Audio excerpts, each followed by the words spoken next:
નમસ્કાર વિદ્યાર્થી મિત્રો, હવે આપણે 11 સાયન્સ બાયોલોજીના અભ્યાસની શુભ શરૂઆત કરવાની છે. મેં તમને આગળના લેક્ચરમાં સમજાવેલું હતું કે 11 સાયન્સ બાયોલોજીમાં 22 ચેપ્ટર છે અને 5 યુનિટ છે. ક્લિયર? એમાં આપણે શરૂઆત કરશું યુનિટ નંબર 3. યુનિટ નંબર 3 છે એમાં 3 ચેપ્ટર આવે છે. એક કોષ કે જેમાં આપણે કોષ વિશે ભણવાનું છે. એક તેમાં રહેલા અણુઓ, જૈવિક અણુઓ, અને એક છે કોષ વિભાજન. આ બધા શબ્દથી તમે પરિચિત છો. આ ચેપ્ટર નંબર 8 હશે, આ ચેપ્ટર નંબર 9 હશે અને આ ચેપ્ટર નંબર 10 છે. ક્લિયર?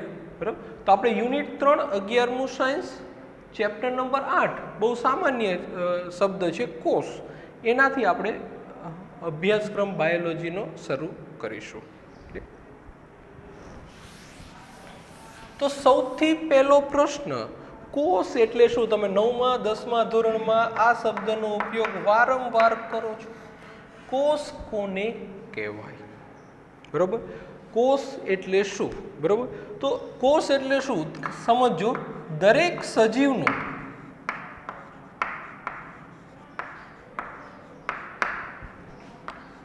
રચનાત્મક અને ક્રિયાત્મક એકમ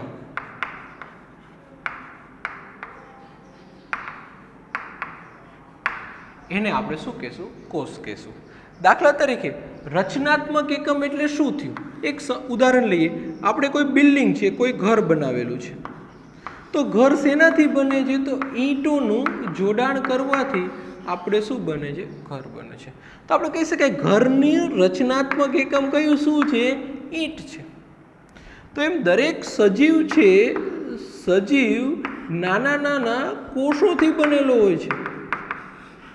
તો સજીવની રચના કરતો ઘટક કયો કહેવાય? કોષ કહેવાય. એને આપણે શું કહેશું? રચનાત્મક એકમ. રચનાત્મક એકમ એટલે કે જે રચના કરવા માટે જવાબદાર હોય છે. બીજું છે ક્રિયાત્મક એકમ. ક્રિયાત્મક એકમ એટલે શું? તો સજીવની ક્રિયા માટે જવાબદાર હોય છે. દાખલા તરીકે આપણે ખોરાક મેળવીએ, ખોરાક આપણા શરીરમાં જાય, પાચન થાય, રુધિરમાં ભળી જાય, આપણી બધી જે શારીરિક ક્રિયાઓ થાય છે એ ક્રિયા કરતો નાનામાં નાનો એકમને આપણે શું કહેવામાં આવે? ક્રિયાત્મક એકમ. આ ક્રિયાત્મક એકમ કયો છે? સજીવનો કોષ છે. તો સજીવની રચના કરવા માટે જવાબદાર એકમને શું કહેશું? રચનાત્મક એકમ. અને ક્રિયા કરવા માટે જવાબદાર એકમને શું કહેશું? ક્રિયાત્મક એકમ. આપણે અભ્યાસક્રમ કોષથી ચાલુ કરીને સજીવ સુધી લઈ જવાનો છે. હવે કેવી રીતે આ બધું થઈ શકે એ જોઈએ. ક્લિયર? અહીં સુધી કોષની વ્યાખ્યા કોઈ પૂછે તો તમે બોલી શકો કે સજીવનો રચનાત્મક અને ક્રિયાત્મક એકમ કયો છે? કોષ છે. કોષને અનુલક્ષીને જ્યારે આપણે સજીવની વાત કરતા હોય, બરોબર, જ્યારે આપણે કોષને અનુલક્ષીને સજીવોની ચર્ચા કરતા હોય તો 2 પ્રકારના સજીવો હોય છે. કોને આધારે? કોષની સંખ્યાને આધારે.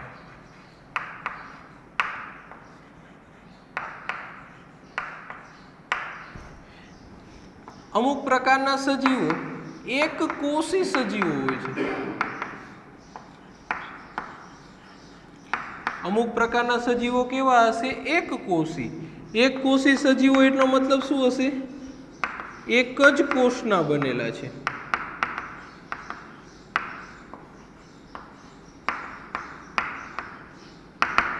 એને શું કહેશું? એક કોષી સજીવો. બીજો આવશે બહુકોષી સજીવો, જે એક કરતા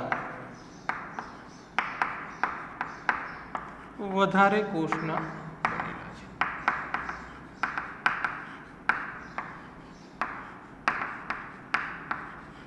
તમે એવો શબ્દ સાંભળેલો હશે અમીબા, બરાબર?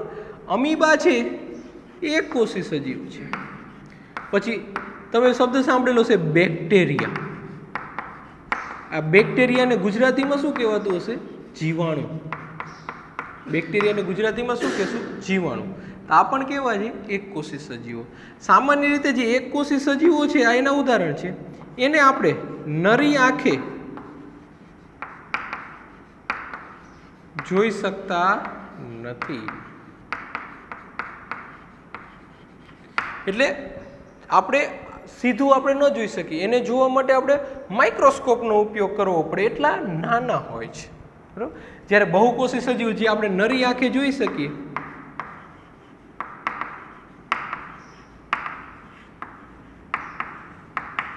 દાખલા તરીકે મનુષ્ય, વનસ્પતિ, જે પણ આપણને દેખાય છે સજીવ, એ બધા સજીવ કેવા છે? બહુકોષી છે. ક્લિયર? તો આ બહુકોષી સજીવોની રચના કેવી રીતે કોષોથી થતી હશે, એક આખો સ્ટ્રક્ચર આપણે જોઈએ કે જેને આધારે તમને ખ્યાલ આવે કે કેવી રીતે આપણું શરીર છે એ કોષોનું બનેલું હશે. ક્લિયર? તમારે લખી લેવાનું. જો હું દૂર થઈ જાઉં છું, તમને દેખાય છે, બરાબર? અને સ્ટોપ વિડીયો કરી આનો સ્ક્રીનશોટ લઈ લેવાનો અથવા તો જોઈ જોઈને લખતું જવાનું સાથે સાથે. ક્લિયર? લખાઈ ગયું?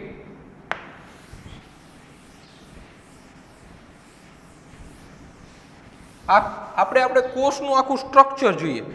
આપણે કેવી રીતે ઈંટ ગોઠવી અને દિવાલ બનાવીએ, વચ્ચે પાર્ટીશન કરીને એના રૂમ બનાવીએ, પછી એના માળ બનાવીએ, અને માળ બનાવ્યા પછી આપણે આખું બિલ્ડિંગ સ્ટ્રક્ચર ઊભું થાય છે.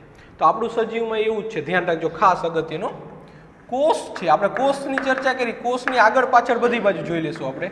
કોષ છે, કોષ ભેગા મળશે તો શેની રચના કરશે?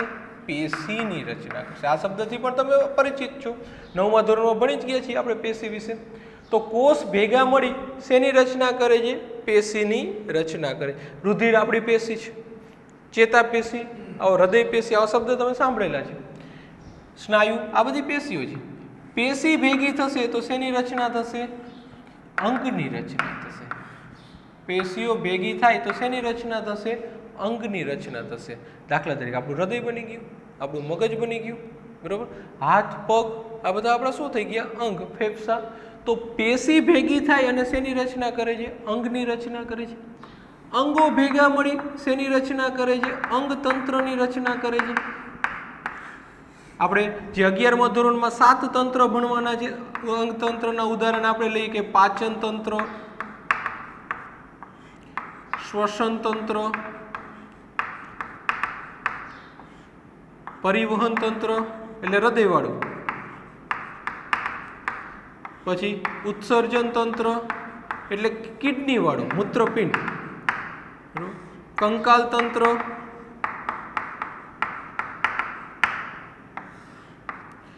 ચેતાતંત્ર અને અંતઃસ્ત્રાવી તંત્ર. અને પછી આવશે પ્રજનન તંત્ર. પ્રજનન તંત્રનો અભ્યાસ આપણે 12મા ધોરણમાં કરશું. 11મા ધોરણમાં આ 16 થી 22 ચેપ્ટર થઈ ગયા તમારા બધા તંત્ર. તો આ રીતે અંગો ભેગા થઈને શું બનાવે છે? અંગતંત્ર. અને આ બધા અંગતંત્ર ભેગા થઈ જશે તો શેનું નિર્માણ થશે? સજીવનું નિર્માણ થાય છે. તો જોયું, કોષમાંથી શું બની ગયું? પેશી, પેશીમાંથી અંગ, અંગમાંથી અંગતંત્ર, અંગતંત્રમાંથી સજીવ બની ગયું. હવે પ્રશ્ન એ છે કે કોષ શેના બનેલા છે? તો આપણે જોઈએ, કોષો છે એ અંગિકાઓના બનેલા છે. કોષ શેનું બનેલો છે? તો અંગિકાઓ. અંગિકાઓ કઈ આવશે? કોષ દિવાલ, કોષ રસ્તર, કણાભ સૂત્ર, આવા જે તમને ગોલ્ગી કાય, આ બધી શું છે? અંગિકાઓ છે. આ તમે ભણી ગયા છો. આપણે આ બધા વસ્તુનો અભ્યાસ અહીંયા કરવાનો છે. તમે જાણો છો છતાં આપણે ભણવાનું જ છે 11 સાયન્સની અંદર.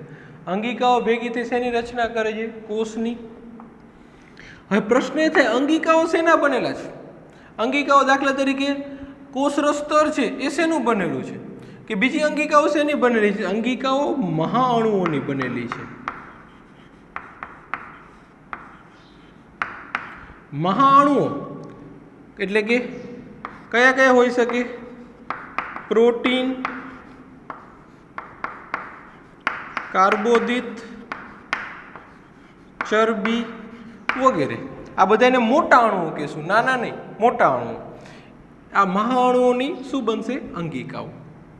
મહાઅણુઓ શેના બનેલા છે? તો એ સાદા અણુઓના બનેલા છે. નાના અણુઓ. આ અણુમાં કોનો સમાવેશ થાય? H2O, CO2 વગેરે. આ બધા અણુઓ ભેગા થઈને શું બનાવે છે? મોટા અણુઓ. મોટા અણુઓ ભેગા થઈને શું બનાવે છે? અંગિકા. તો આ શેના બનેલા છે? અણુઓ. અણુઓ શેના બનેલા હોય? તો આગળનું કેમિસ્ટ્રી યાદ કરવું પડે. શેના બનેલા હશે?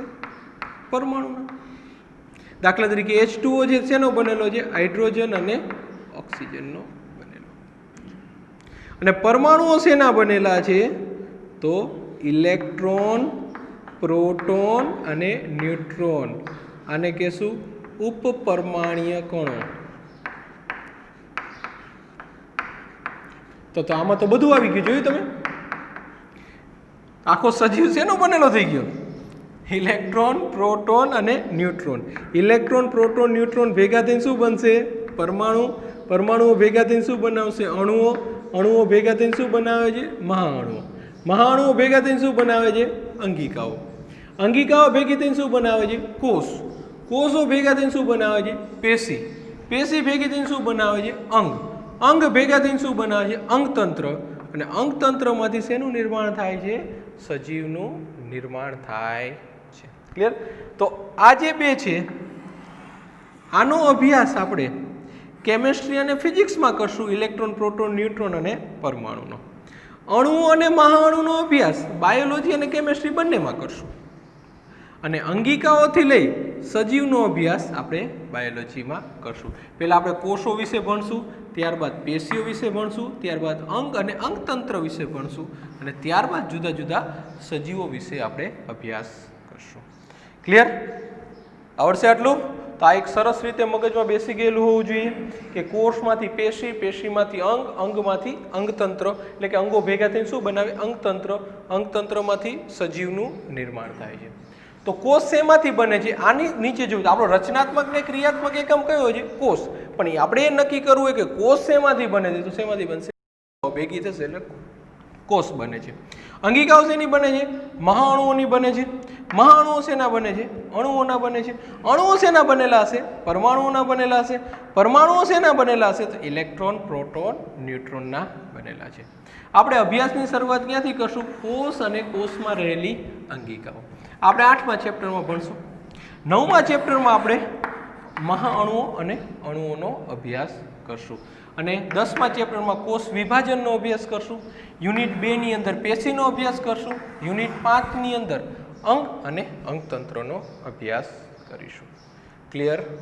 યાદ રહી જશે બધાને?